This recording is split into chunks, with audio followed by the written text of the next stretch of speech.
My father was a grifter. Out of 365 days a year, I was lucky to see him for 65. The rest of the time, he was darting between casinos during the rare times we spent together. My father taught me a lot about the art of cheating. I learned quickly and mastered the techniques, but he always warned me. I could learn all the tricks, but I could never use them. If he ever found out I stepped foot in a casino, I'd break my legs. Life went on like that, until that night. A frantic knock at the door startled me awake. When I opened it, the first thing I smelled was blood. Several burly men dragged a man covered in blood, dumping him at our doorstep. The man, drenched in crimson, his right hand severed, was my father. I couldn't reconcile the man before me, covered in blood, his face swollen beyond recognition, with my once dashing and charming father.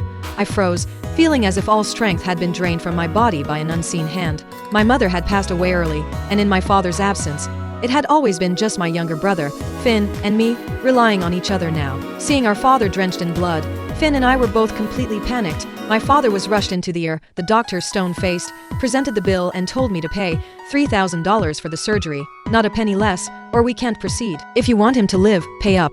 But where was I supposed to find $3,000? Mom was gone. If Dad died too, our family would fall apart. I glanced at Finn. H just stumbled at a crucial point in his life, unsure of his future. Expecting him to produce that much money was absurd. I stood by the hospital window, feeling desperate and helpless. Through the glass, I saw a bright neon sign hanging on the building across the street. It read, "Card Room."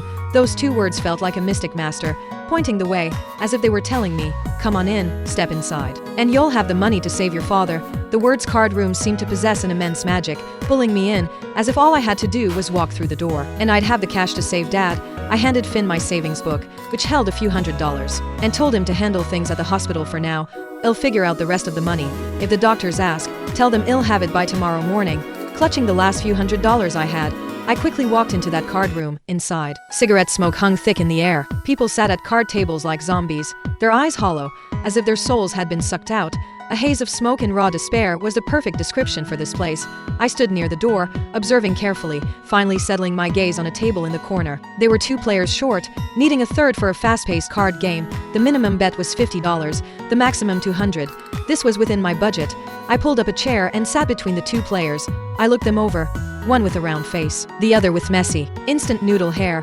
Both had dark circles under their sunken eyes. They were clearly seasoned gamblers, regulars here.